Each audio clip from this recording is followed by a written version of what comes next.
Chevy Equinox condenser. Make sure you discharge the freon, recover it however you may do it. All right, so you need to get a T10 Torx, and you want to remove 4 T10s right here. All right, and then make this kind of loose. All right, then you need to raise it up, jack it up, support properly, and it's got 2 plastic fasteners from the inside of the skirt, and it's got a 7mm, 2 on the bottom right here, 1, 2, and then 1 right here. It goes there, and then you got the T20 again right here. Same thing on the other side.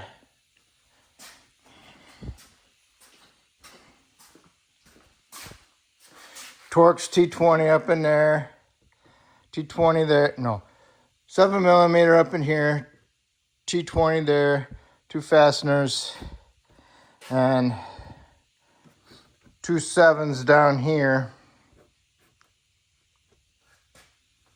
So you can remove this skirt, make it loose, and then you'll have another 7mm in here and in here. And I used a long 1/4" extension to get to them. And then what you do, you got these, actually these off. And then you can unsnap this. It just unsnaps like that. Okay? So then you go to the other side, pull on, unsnap it, and then you can lower the whole front cover down as a unit. And then I took the 6 10mm bolts out of this front piece here that goes over the front cowl. There's 1 there, 1 there, 1 there, 1 there, 1 there, and 1 there. And then I took the screws out for the headlamp. Right here, 7mm, 7mm, and 7mm, and 7mm. These are loose a little bit. And then I pried, because it goes over, this goes over this part here. So you got to pull the headlight off to the side, and you can grab this whole assembly, wiggle it, and you can push it this way a little bit. No, wait, push it that way a little bit, and you can pull it up, out from around that. And you can pull the whole thing out like this. Get it out of there like that. Okay, because you need to get access to the bolts. And then you got this panel here, has a retainer here and a retainer there. Take those out, and you can lift it up. It snaps into the top of the condenser and pull it out. Stuck in the radiator, so it's got some clips on the radiator. You just gotta undo them. Okay. Clips in the top of the radiator. Lift this up off of there. Get yourself a long screwdriver, and you just push in right here, and the little tabs. See a little tab there. Got like a little hook on. There's 3 of them. Lift it up. Got your foam insulation there. So here you go on that. Okay, here's your lines and your nuts. Remove the nuts from the lines, and you can pull your lines off. And you got a 13 and a 13. And I'm pretty sure you can just pull it straight up. Pretty sure. I got my nuts off, my lines are pretty corroded onto the studs. I used my impact chisel with a blunt head on it. Hit it right here, vibration, got rid of all the corrosion inside there. So now the line is loose, and I can go ahead and pull it off of there. So that's off. And I still got to remove my 2 bolts. And yes, this piece here uses these little fasteners to go into the condenser. So you need to pull them out and save them. Okay, drop the condenser in. Make sure you put in the little brackets in the radiators on both sides. Go ahead and get your little plastic deflectors and get your pins in. Go ahead and line up your bolts. Make sure you put anti-seize on them. Tighten that one up first and then tighten that one up. All right, so now you need to remove the little covers and screw in your studs that come with your condenser kit. All right, you got your little studs in. Put some lube on your O-rings and your lines and your studs. Put the lines in there, snug up your nuts, and then torque them to 100 inch-pounds. All right, and the next thing you need to do is put this little cover on there. Remember, had the little clip fasteners. They're probably on the ground somewhere. Okay. All right, now it's time for this piece. They go underneath the headlamps, so this one doesn't move as good as that one does. So what I need to do is stick it down in there underneath that, and then I can drop that side down, and then I can push it headlamp back in. Okay. And now this one's undone from somewhere. Okay, which is good for me. All right, tucked it from behind and got it underneath it. So now I'm gonna bring this one over here. Gotta watch out for my hood latch.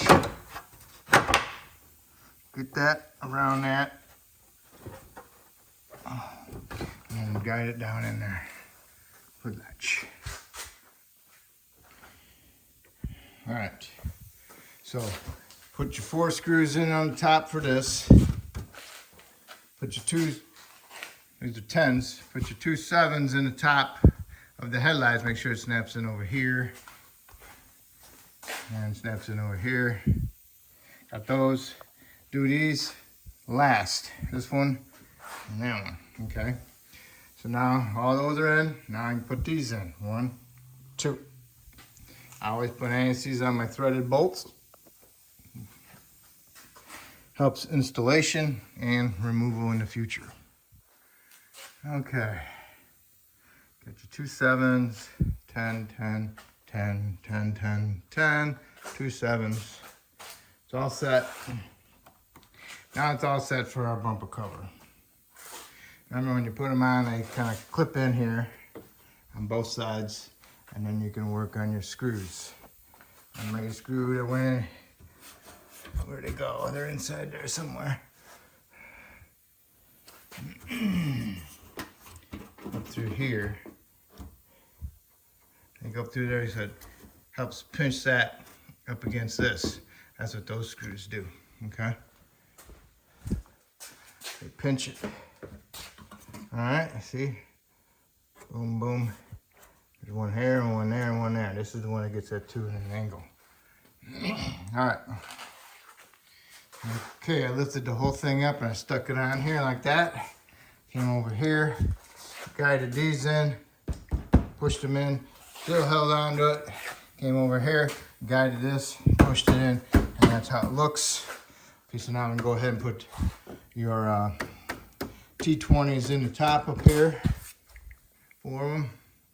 All right, here I am inside the right fender.